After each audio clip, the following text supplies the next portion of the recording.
What is up, YouTube? Still pretty smoked right now. I've been taking pre-workout every day, and I just took a scoop of Essential on the way here, and I'm like feeling a little tingly and beta-alanine. I love the feeling, so hopefully it gets me rolling. Rocking at least a heaping scoop of EA, and it's leg day today, so I took some carb powder as well with some electrolytes and whatnot in there because it is smoking hot in the gym. But honestly, I would say like I'm smoked right now, to be completely honest. And it's, I mean, to get like actually real for a moment, like life is beautiful and there's a lot going on, but like there's been so many changes in my life recently, especially like from the retirement of competing and like how much purpose and passion I had from such a sole goal to like pulling away from that to then like the change in like what also was a big part of my life, which is social media. And then also now having like a child, which is like the most beautiful thing ever, but also takes away your free time. And then we go on a trip and I literally didn't sleep on the trip. Like I was so tired, and I don't sleep very well. I don't know if I've complained about that enough on my YouTube probably, but like when I don't sleep, when I sleep even worse than I normally do, my body just like shuts down and I really lose like a lot of like mental drive, and like I don't know if it's like the dopamine or just too high of cortisol. Like even my memory has been off, like recollection of words has been falling off. And I got back from our trip, and the night before going in the office, I was like up, anxious, thinking. I was like, I just took 2 weeks off, 3 weeks off, and now I'm coming back and I have all this shit I have to do. I'm behind on this. I haven't worked out. I haven't done this. I have to do this. I have to film. I have to fucking do all these things. And I was just up thinking and anxious, and then I slept worse. And then the next night, Bradley was up all night because she was sick, and I slept worse again. And I'm just like, it builds up over time. So all this to say, pretty much, I still am fucking very human, and having less of a concrete goal of like the Olympia, I feel like I've like lost a lot of like drive and passion right now. And it's honestly been challenging for me to like show up and like perform for like YouTube, or show up to work and do everything I need to do, go to trips and meet people and do the things and all that stuff when I'm not feeling like my best self. You know, it's one thing if I'm like feeling shitty and I can just like go sit at home alone, but like there's a lot of front facing things I have to do to like perform. And sometimes that even sucks the life even more out of me. So I don't really have an answer for how to solve this if you guys are going through that, but people who are like going through moments of feeling like they have less drive and less passion for their life, you're not alone. I'm in the exact same position right now. All I can say that I've done in the past, I'm trying to do right now, is figure out what I need, like what my personal like soul needs to make myself feel better. And I know it's sleep, it's consistency, it's routine, it's healthy food. And I feel like when people fall off and they're not sleeping, they feel shitty, you're more likely to like binge TikTok and Instagram and eat shitty food because you just want to like find good comfort in other places, but that just drives you even farther down. So the people who are actually able to pull themselves out of these slumps are the one who, when they least feel like it, they can still show up to the gym and crush a leg day. They're still going home and eating healthy rather than shitty food. They're staying off their phone. They're going to bed when they can, like doing all the things that make you feel better. So I'm trying to control all the little things that I can in my life right now. It's a season where there's a lot going on. There's a season where I have no free time to myself because I have a baby and businesses and content and things I gotta do. And it is what it is. So just kind of doing the little things I can to take care of what I need, whether it's like a moment alone, a sauna, reading a book that I'm like passionate about instead of going on my phone, driving my car instead of needing to listen to an audiobook, listening to some music and rolling the windows down and just having a moment to relax, because that drive home is my only moment alone that I have. So these little things that help, hopefully they help. And then over time, you come out of your slump. It's just a season of life. You're not always gonna be going up. Sometimes you're just fucking trudging through mud and sand and muck and all that stuff. So kind of where I'm at right now, but it's leg day. So I gotta lock the fuck in. And I gotta hold myself accountable to do the hard shit. So we're gonna go train some legs, get after it. And yeah, I gotta do front squats today, so that's gonna be tough. But we're gonna do it. Good.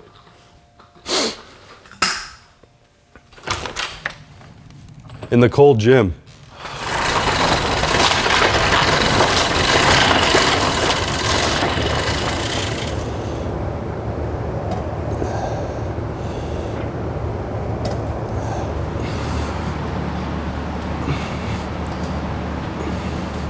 I could use a month of hot yoga. My next YouTube video will be, I did hot yoga for 1 month. This is what happened. And I'll feel incredible.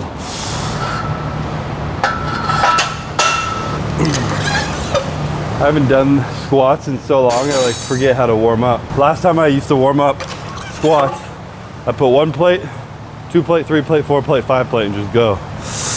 Those days are long behind me.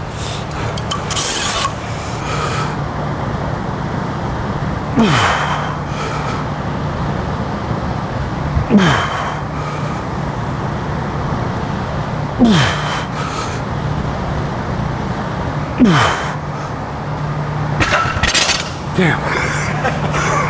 This is way more taxing on my core. This is one of those combos of like when you're not recovered and unslept, my ability to like push through a hard set. I'm breathing really heavy after, but also I haven't really done a lot of core stabilizing things. I probably have the strength in some areas of my body to move more weight, but like my core and lower back holdings right now is like, holy shit, like this is heavy on me. Whereas in the past when I used to deadlift like 6 plates every week, I could put 4 plates on my like a front squat and just be like locked in. Now I'm like wobbly and all insecure. My body's insecure. But yeah, so I got to rebuild all that right now. Rebuild the strong core, strong foundation, and all the lifts around to get stronger.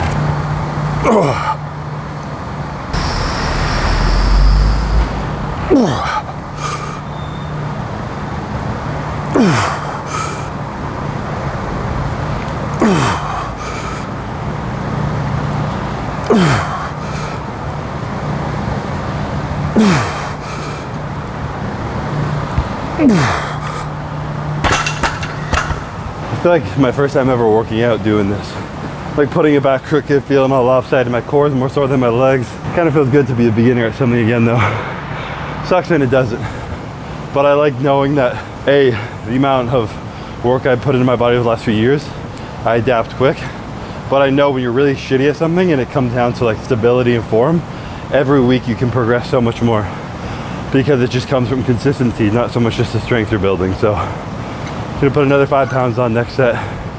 Hopefully next week I can start heavier and be even stronger at this.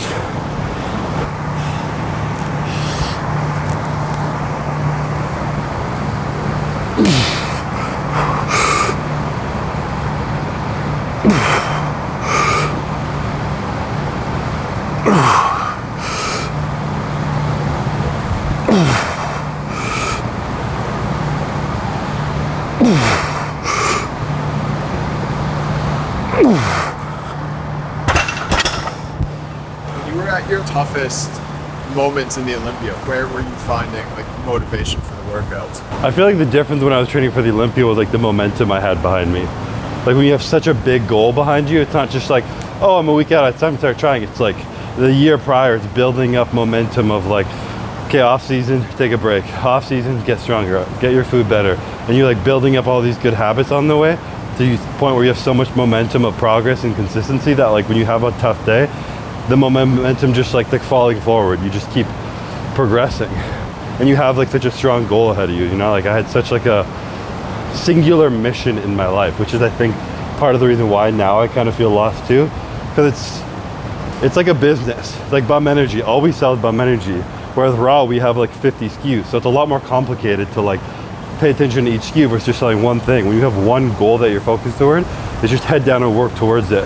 And then when life usually isn't that simple, you have so much other stuff going on. For me at least, being used to that now, the capacity, it's harder to stay stuck. So I think when I was in the Olympia, it was pretty much the momentum I'd built from consistency and just like the singular passion of drive just to get a singular goal. Like I wanted to be the best in the world, best bodybuilder on stage. And every day was just like waking up with that mission.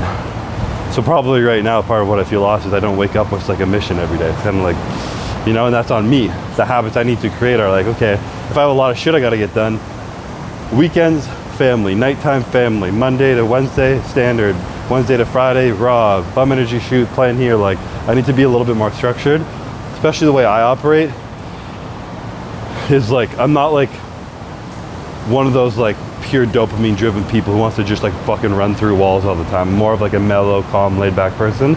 So I don't thrive in the chaos the same. I can handle it, but I do better in like controlled structure, which isn't always an option for life, especially when you have a child. But I think maintaining as much as you can is a lot better. If my goals are sleeping and training and X at the same time, at least if I know that, I feel okay, I have that structure over here. When everything else falls apart, I at least have this. So balancing all that stuff. And honestly, in the last year, and this morning was an example, I was like feeling overwhelmed, and then Bradley like had a rough couple nights, but she wakes up in the morning happy. She wants to play all the time now, so I'll come out and I'll be like, I'll look at her like I'm like tired. She sees me, she's like, and then she turns and just runs. And like the way a baby runs is hilarious. They're horrible like form. They probably run better than me, honestly. I can't talk shit. But then I can't not be in a good mood, you know? Like, what the fuck am I stressing about when this little baby that I love so much is happy, you know? Like, it puts things into perspective. So I said it in the last video too, but like marriage and family is like the most important thing. And I think having that is just such a beautiful thing to be grounded, to keep you grounded. So very blessed. But I also need huge legs, so time for some Bulgarian split squats.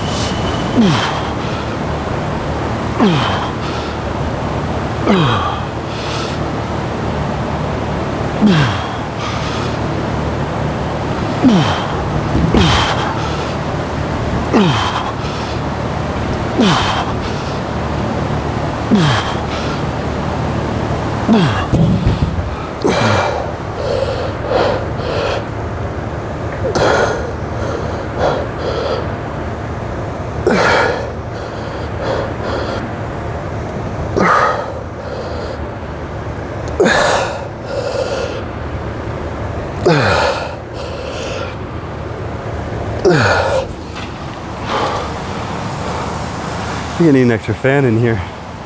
This corner is missing some airflow.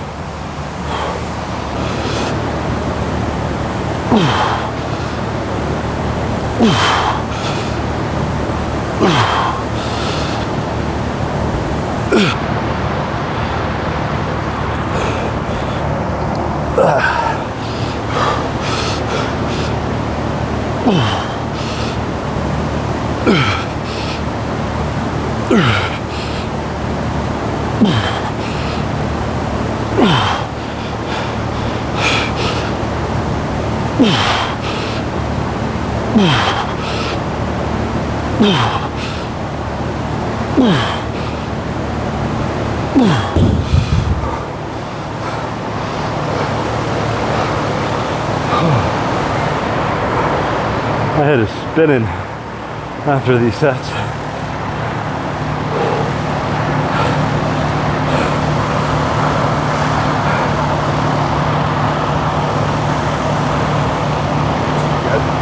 Yeah, a little lightheaded.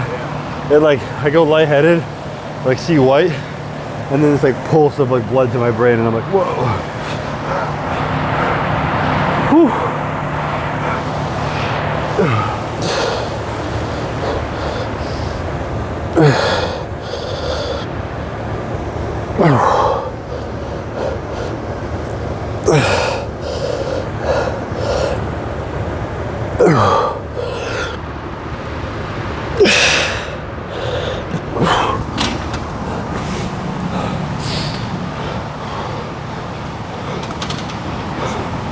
Bradley was sick, and she like couldn't function. She was just like so out of it.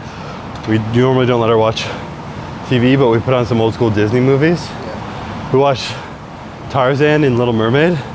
Sick movies, but it's hilarious as an adult now. Some like the weird like racist sexual innuendos that are in there.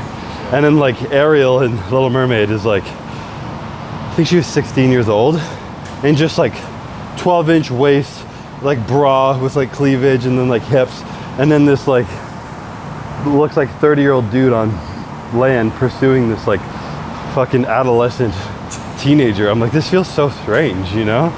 And in Tarzan too, like everyone's physiques are just so fucking crazy. Yeah. You know, it's pretty nuts. Especially the women. Like Pocahontas, just like chiseled jawline, snatched waist, teenager again, like busting out, like, and I can't remember the guy's name in Pocahontas, but the dude's like talking about his escapades killing savages, i.e. like Native Americans, and then he goes and falls in love with one. I'm like, this is crazy. Times have changed. But like low-key reality though, kind of the way things used to be. So like, my opinion, it doesn't help to hide your kids from reality. You expose them to it, but you teach them what's right and what's wrong and the way to approach things, rather than putting them in a bubble where like you pretend like stuff doesn't exist, which it does. So I don't know, it is what it is. I'm gonna have to figure out how the fuck to manage that shit when Bradley can understand what they're saying. I mean, it's all the same movies that we watched growing up, and we all turned out okay. Arguably fine. Yeah, depends on the day. Someone brought up like South Park, Yeah. and I'm like, that was crazy. South Park is Growing up with kids with South Park, Yeah. like, that was some brutal comedy. That's why we all have like such dark, crude senses of humor, you know? Which turned into like the next generation of like millennials being, well, I guess we're kind of millennials. Whatever that next generation is, where they're like coddled and so offended by everything. And we're like, we grew up with South Park, like nothing bothers us.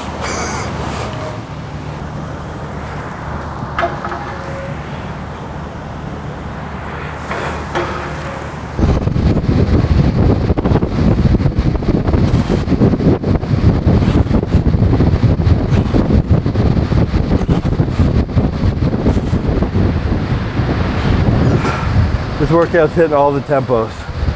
Had the front squat, 6 reps at the beginning. The middle 2 Bulgarian and leg curl were 10 reps. And then I'm finishing with 20 reps on the leg press. So, just getting the body ready to do some work. It's a very random superset. But I'm doing ab rollers and leg press. So, I never train abs consistently enough. I feel like I've said that for a decade of my life. But if I'm trying to be an athlete, I need a good core. So I'm gonna be doing a little ab roll. Let's see if I can still do these.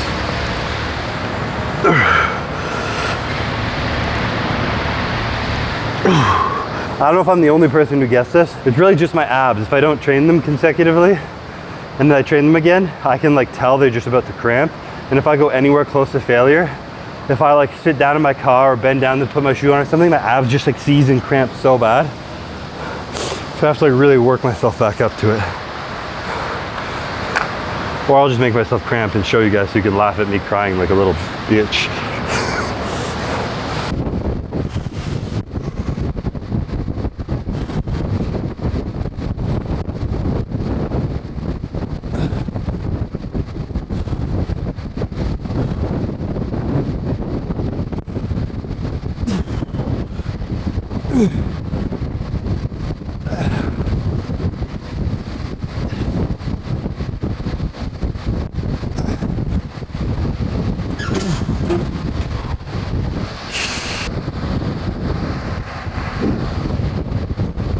When I was in prep, I made it to like end of August, training in here when it was even hotter and I was training way harder. There was one day I had a heat stroke in here. I don't know if that's the right word, but I got sick. I got like nauseous. I got like a little flu from being over like exhausted and overheated. And then Hani was like, all right, you can, no more training legs in your gym. Go get somewhere with air conditioning. So if I made it to August in prep, then I can't be a skinny bitch right now. It's fucking July. It's the last day of July, isn't it? Tomorrow's last day. Tomorrow's last day of July? We got plenty of time.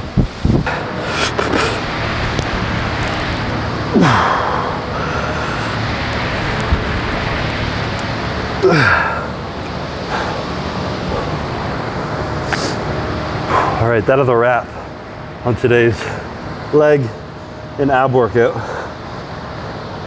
I'm stuck on the floor right now. This is another prime example. I started the video talking about like life's chaos, stuff out of your control, being overwhelmed, stuff that keeps me on track, routine, balance, family, slow, intentional time, whatever. But nothing really beats a really good workout. I mean, my family beats a really good workout. Bradley's better than the leg day, obviously. But like, not many people can deny if you're having a shitty day and you come in and you train hard, you sweat. Even if it's not the best workout ever, but you push yourself, you get your blood rate, your heart rate going, blood flowing, sweating, you just feel better. And I'll say it till I'm blue in the face, but it's just a huge advocate that if someone's life feels out of whack and you're just trying to get your shit together, you don't know what the fuck to do, just start working out. Start with something small that might not be in the direct direction you want to be, but at least clears your head to feel better, to move on and do the things you need to do, build discipline, all that shit. Just a huge fan of working out. I don't think my career was meant to inspire people to bodybuild, because bodybuilding, especially competitively, is pretty fucked up mentally, physically, everything. But weight training and working out, if I inspire people to get in the gym and make themselves better there, I think it's a beautiful thing to help your life.